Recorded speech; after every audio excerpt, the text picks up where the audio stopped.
My name is Jesse, and this is what I did to stay sober for 1 year. Right off what I did first was communicate with someone immediately that's been through what I've been through, like a sober companion, someone that has experience, knowledge of how they stayed sober, and share that with me.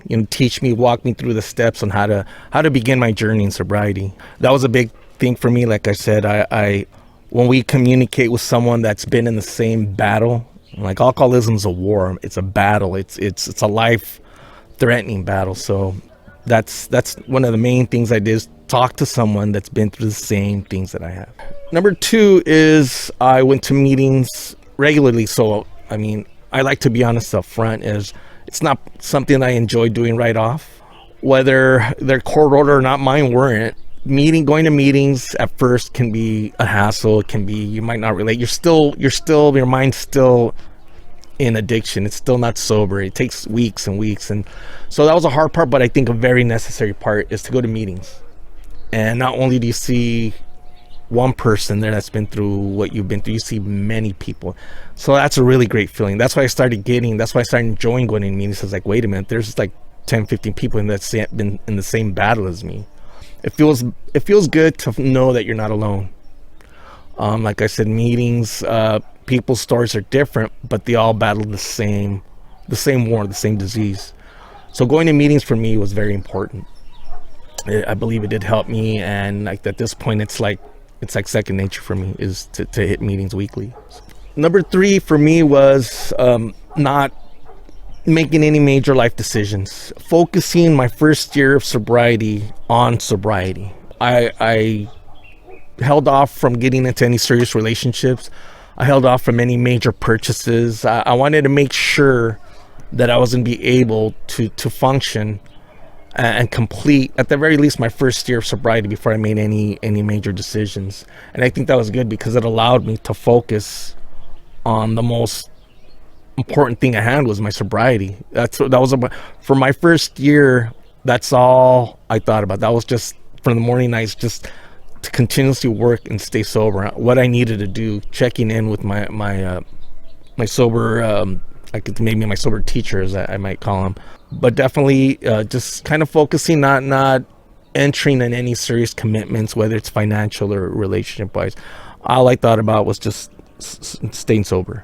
So number four also was waking up in the morning and just randomly texting or calling people that are in the same situation as me, whether they have time sober or they're newly sober. I call, I'll text, say just randomly, how's it going? Because I felt that would take kind of like the stress of sobriety, which sobriety comes with stress. I'm gonna be completely honest with that, about you with that.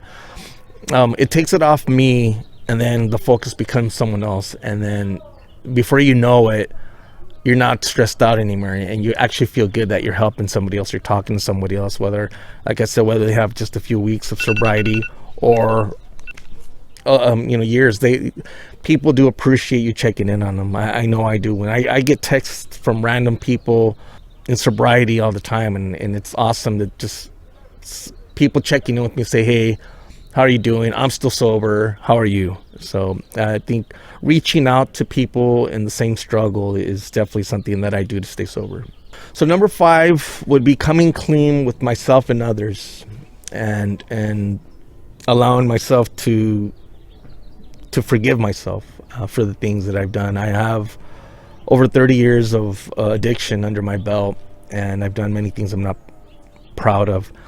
And what I did was I crammed those down in some deep little hole inside me, and just wouldn't want to think about them. You're gonna have to deal with those things in order to stay sober. So it's not gonna happen overnight. I'm still in the process of working on that. You let things out a little at a time, and you come clean about the things you've done. You have to face them, because that guilt that you carry is not going to help you stay sober. It's on the contrary, it's gonna be make it more difficult. So coming clean with others, coming clean with myself, acknowledging, hey, what I did was not cool. When I did that to that person, was not cool.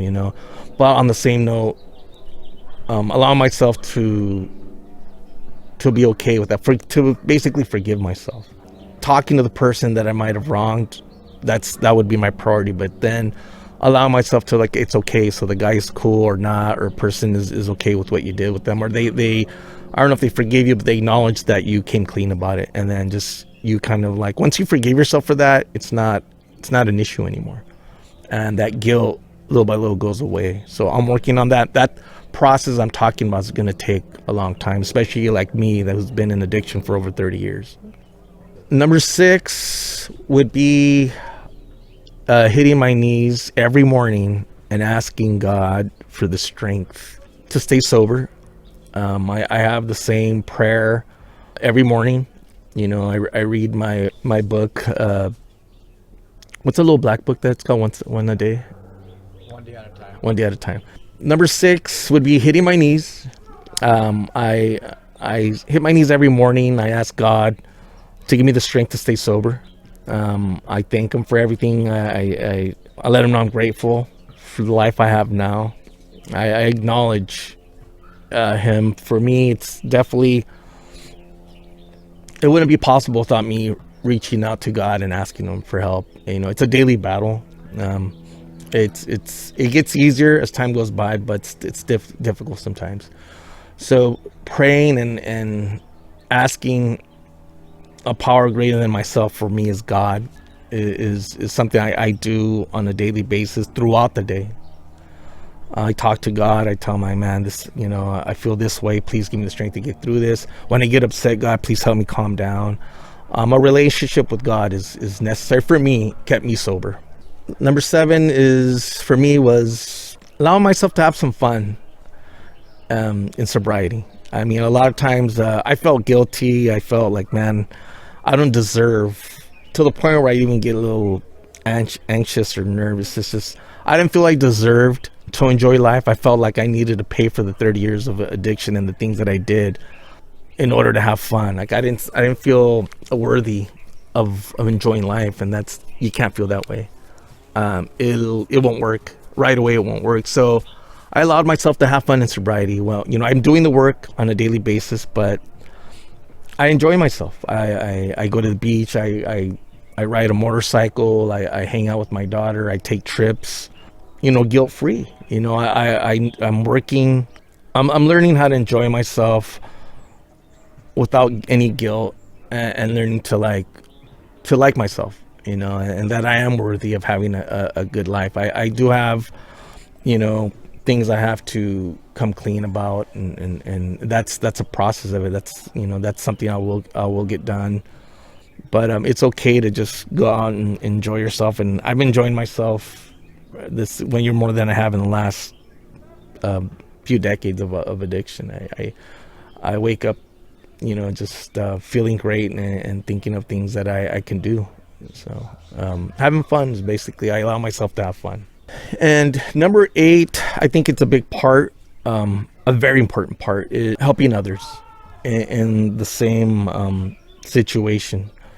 Being that I have a year sober now, I come across a lot of people that just have days or weeks, and I'll make it a point to reach out to them. If I'm at a meeting, I'll walk over to them. If I meet them through an acquaintance, I let them know, hey, I have a year sober, which in actuality is not that much time, but I let them know what I experienced, what I'm doing, as I'm explaining here, is helping other people. I go and I speak at you know, sober livings. I go to regular meetings. I go help people, whether it's in the program or outside. You know, humbling yourself to help others is a big part, because addicts are very selfish. Addicts are very me, and I don't think we can, in sobriety, you can be that way. You have to think of other people's feelings, other people's needs to a certain extent, you know. But I know it makes me feel better for all the things that I did in my past, where it was just about me, all the partying. I just want to get party. I just want to do this, I want to do that. And it's different now. It's like I want to help others, and it balances out in a weird way. But even offering help to others is like, hey, can I help you with that? Or being at a grocery market and helping some lady carry her bags to her car, things like that. on a daily basis make me feel a lot better. Help being of service to other people is something that I feel definitely has kept me sober. All right, so if you liked, what we had to say, what I had to say, please go ahead and subscribe to our channel. We have a lot more coming. So, thank you for listening.